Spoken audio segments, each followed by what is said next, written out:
신명기 4장을 이제 마치겠습니다. 신명기 4장을 여러분 우리 성도님들 이렇게 보셨으면 알겠지만은 하나님께서는 여러분 그 이방 신과 이방 종교의 특징이 뭐냐면 이방 종교는 허술합니다. 이방 종교는 허술하고 내용이 부족하고 체계가 없어요. 특히 여러분 그리스나 로마 그 다음에 또 뭐 우리 동양도 마찬가지 뭐 도교니 불교니 이 세상에 많은 종교들과 기독교와 비교하면은 기독교는 확실히 뭡니까? 하나님은 질서의 하나님이라 그랬죠. 그러니까 하나님은 체계가 있고 질서가 있고 내용이 있어요. 거기에 비해서 다른 종교는 이 체계나 질서나 내용이 너무 빈약해요. 너무 빈약합니다. 그래서 하나님께서 하나님의 자녀들에게 이러한 어떤 규례와 규칙과 계명을 준 것은 뭡니까? 그것은 하나님께서 사람은 그러한 규례와 규칙과 계명대로 살아야, 그리고 뜻대로 하나님을 따라야 그게 올바로 길로 가는 것이니까 그런 것이에요. 그래서 우리 기독교만큼 경전을 중요하게 여기는 세상에 다른 종교는 없어요. 기독교만큼 자기 종교의 경전을 중요하게 여기는 종교가 세상에 어떤 종교가 있습니까? 단 하나 있네요. 이슬람교. 근데 여러분 이슬람 성경은 이슬람 그 경전은 엉터리입니다. 앞에 말 다르고 뒤에 말 바르고. 그러니까 도대체 무슨 생각으로 그걸 썼는지 모르겠어요. 하지만 우리 기독교는 어때요? 창세기 1장 1절부터 계시록 끝까지 모든 말씀이 체계적이에요. 정확하게 딱 맞아요. 앞뒤 틀린 말이 없습니다. 정확무오하게 이 말씀은 하나님께서 정해놓은 표준 말씀이란 말이에요. 그래서 우리가 왜 하나님께서 이렇게 44절에 보면은 모세가 이스라엘 자손에게 선포한 율법은 이러하다. 그것들은 이스라엘 자손이 이집트에서 나올 때 모세가 이스라엘 자손에게 선포한 증거들과 규례들과 법도들이며 선포한 그것은 요단 동편 벳볼 맞은편 골짜기로서 헤스본에 살고 있던 아모리 왕 시온의 땅이었으나 시온은 모세와 이스라엘 백성이 이집트에 나올 때에 쳐서 멸망시키고 하면서 쭉 과정을 거치죠. 그러면서 이제 49절에 요단 건너편 곧 동쪽의 아라바와 비스가 산 기슭에 있는 아라바 바다까지다. 그러니까 하나님께서 이스라엘 백성들에게 허용하신 땅의 전 영역을 지금 다 이렇게 소개하면서 결국 하나님의 이 선포한 율법을 너희들이 이 땅에서 지켜야 된다. 딱 이렇게 끝을 맺는 거예요. 하나님께서는 자기 백성과의 그 계명에 있어서 어떤 타협이 없습니다. 협의가 없어요. 이걸 알아야 돼요. 하나님께서는 사람하고 의논해가지고 야, 이 계명을 이렇게 정하는 게 어떠니? 이렇게 좋을까? 저렇게 좋을까?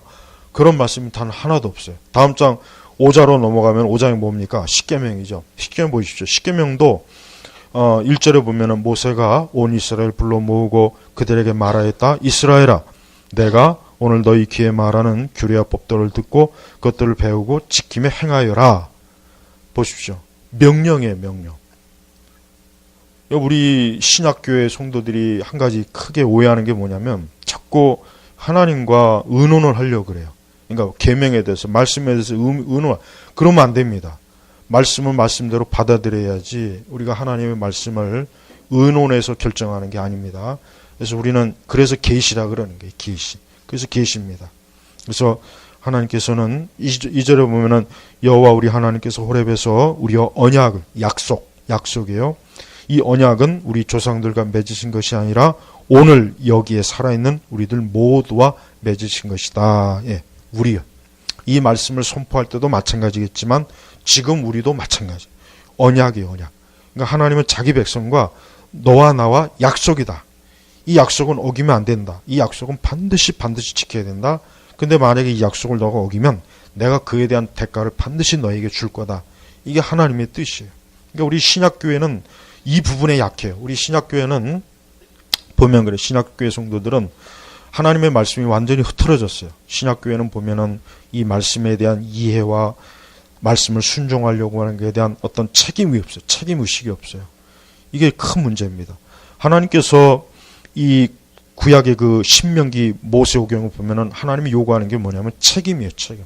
너 나하고 약속했으니까 책임져야 된다. 그 대신 나도 책임질 거야. 너와 나와 언약을 맺었으면 나도 너를 책임질 건데 너도 역시 나와 언약을 맺었으니까 너도 책임을 져야 된다는 거예요. 근데 그 책임을 지지 않으면 내가 반드시 너에게 이러한 징벌과 징계와 이러한 재앙을 내가 너에게 내릴 거다. 그것도 하나님이 약속했어요. 그러니까 그것조차도 약속한 거예요. 그러니까 얼마나 하나님께서는 철저하게 뭡니까? 우리에게 책임을 요구해요. 책임. 그러니까 신앙이라고 한 게 뭐냐면 책임이에요. 책임. 하도 20세기나 21세기 교회가 은혜의 교회, 은혜의 종교, 어떤 사랑의 종교 여기에만 몰두하다 보니까 교회나 우리 성도들이 책임을 질 줄 모르잖아요. 책임. 우리가 하나님 앞에 책임을 지는 거를 전혀 이해를 못해요. 하지만 언약은 뭡니까? 책임을 져야 돼요. 하나님께서 아브라함과 언약을 맺었잖아요. 그 언약을 맺을 때 여러분 장면을 한번 생각해 보시죠. 말씀에 나오죠. 가운데 제단에다가 불을 하나님께서 불로써 언약을 맺었잖아요. 그러니까 책임을 지라는 거예요. 책임. 나도 너한테 책임질 테니까 너도 나한테 책임을 져라.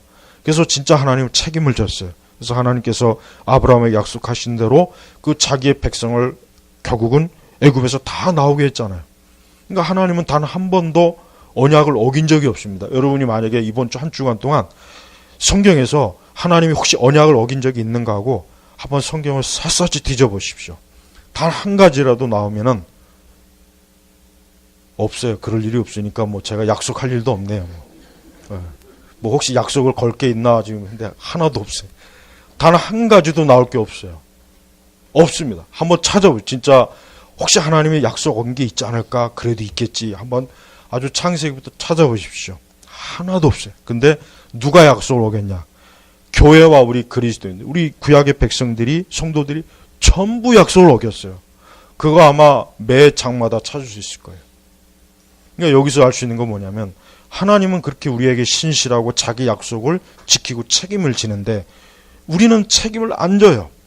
내가 불순종하고 내가 주의 뜻을 거스르면은 그러면 그냥 그것도 하나님 앞에 또 책임 전가를 하죠. 하나님 때문에 그랬어요. 뭐 때문에 그랬어요. 뭐 때문에 그랬어요. 그것도 책임 전가를 하잖아요. 그러니까 이렇게 사람이 본성이요. 굉장히 교활해요. 교활해. 그러니까 자기가 책임을 안 지려고 하는 거예요. 그냥 사고만 칠 줄 알았지. 하나님은 하지만 단 한 번도 하나님은 약속을 어긴 적이 정말 단 한 번도 없습니다. 그래서 우리가 왜 성경을 구약, 신약, 왜 구약과 신약을 했느냐? 하나님이 약속한 거다. 그러니까 하나님이 이 약속을 너희들도 반드시 지켜라. 바로 그거예요. 자, 5장에도 십계명이 있습니다. 십계명 우리가 다 알겠지만은 하나님께서는 자기 백성과 이 시내산에서 이 10가지의 계명을 주고서 너희가 반드시 이것을 규례와 법들을 듣고 그것들을 배우고 지켜 행하여라. 딱 하나님 요구하시는 게 뭡니까? 듣고 배우고 행하라. 딱 3가지. 그러니까 신약교회도 마찬가지입니다. 자꾸 신약교회가 구약교회하고 오해가 생겨. 이 차이를 차이를 알아도 잘못되게 알고 있고 올바로 해야 되는데 그렇지 못한 것 같아요. 우리는 신약교회 성도들도 하나님과 약속을 맺었어요. 교회도. 자꾸 은혜라고 하는 그 교리를 잘못 이해하다 보니까 우리가 약속을 어겨도 괜찮겠지. 우리가 불순종해도 괜찮겠지. 우리가 뭐 하나님의 뜻대로 굳이 뭐 이렇게 살피지 않아도 괜찮겠지. 은연중에 그게 들어와 있어요. 뭐 때문에? 은혜 때문에. 은혜 교리를 잘못 이해한 거예요. 그러다 보니까 하나님 거저 주시는 은혜, 하나님은 우리가 행하지 않아도 주시는 은혜, 우리의 어떤 잘못 알고 있는 거예요. 그런데 하나님께서 우리에게 그런 구원의 은혜를 주시지만 그 이후에 우리하고 맺은 건 뭡니까? 약속이에요. 좋아, 이제 너하고 나하고는 그리스도의 피로써 언약을 맺었으니까 너 반드시 이 약속을 지켜야 돼. 그래야 내가 너에게 이러한 생명과 축복과 은혜를 주는 거야. 이게 신약이란 말이에요. 구약하고 똑같잖아요. 전혀 다를 게 없다고요. 근데 자꾸 구약과 신약을 이상하게 차이점을 두니까 구약의 백성들은 율법을 지키고 순종해서 구원받는다. 아닙니다. 그게 아니라 이스라엘 백성이기 때문에 하나님의 계명을 지켜야 되는 거예요. 신약에도 마찬가지예요. 우리가 그리스도인이기 때문에 하나님의 말씀에 따라야 되는 거예요. 따라서 그리스도인이 되는 것이 아니라 그리스도인이기 때문에 우리가 십계명도 지키는 것이고 산상순 말씀대로 살려고 하는 것이고 우리가 그 바울 서신의 그 많은 약속과 우리가 이 신명기에 있는 이 많은 이 언약의 이것도 다 마찬가지입니다. 그러니까 여러분 우리는 이 약속의 말씀을 지킬 때 33절에 보니까 32절에 한번 볼까요? 같이 읽겠습니다. 그러므로 너희는 5장 신명기 5장 32, 33절이요. 같이 읽겠습니다. 그러므로 너희는 하나님께서 너희에게 명령하신 대로 지켜 행하고 오른쪽으로나 왼쪽으로 벗어나지 마라. 너희는 여호와 너희 하나님께서 너희에게 명령하신 모든 길을 따라가라.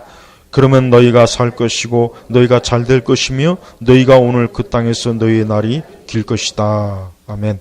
자 보십시오. 하나님께서 이스라엘 백성에게 왼쪽 오른쪽 왼쪽 벌하지 마라. 치우치지 말아라. 이 얘기는 뭐냐면 하나님의 계명이 딱 가운데 있으면 그 계명대로 따라가야지 그 계명을 벗어나면 건 안 된다. 그 계명을 벗어난다면 그건 하나님의 뜻이 아니다. 그러면서 너희가 모든 길을 따라가라. 모든 길을 따라가라. 모든 길.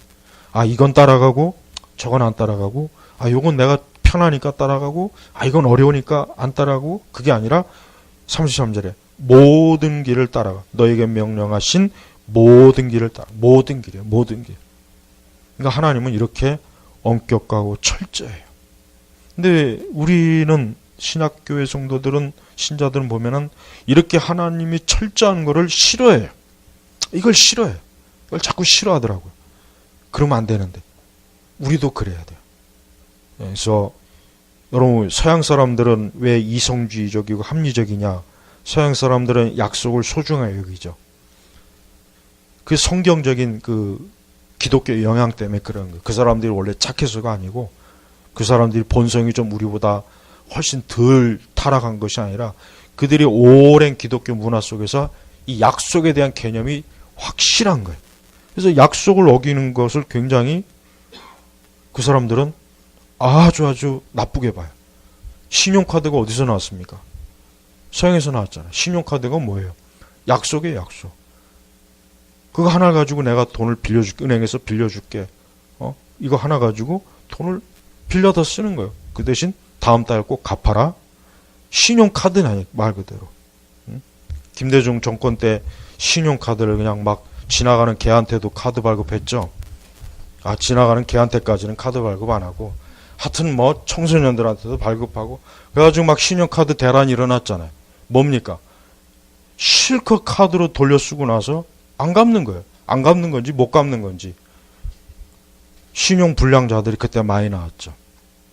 마찬가지. 나는 영적으로 그리스도인들 중에 신용 불량자들이 상당히 많다고 생각해요. 영적으로. 신용이 불량. 하나님이 분명히 이렇게 말씀했는데 왜 하나님께서 하라고 하는 대로 하나님이 그렇게 요구했는데 그렇게 안 하는 거예요.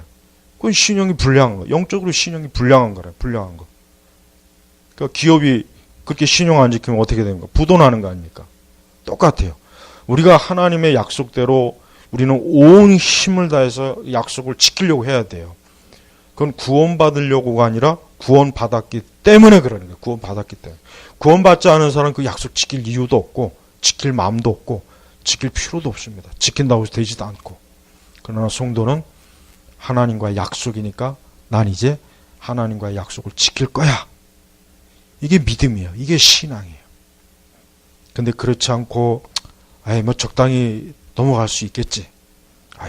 그냥 하나님은 은혜 하나님인데 사랑이 하나님인데 이 정도야 봐주겠지. 상황이 이러니까 때가 이러니까 별일 없겠지.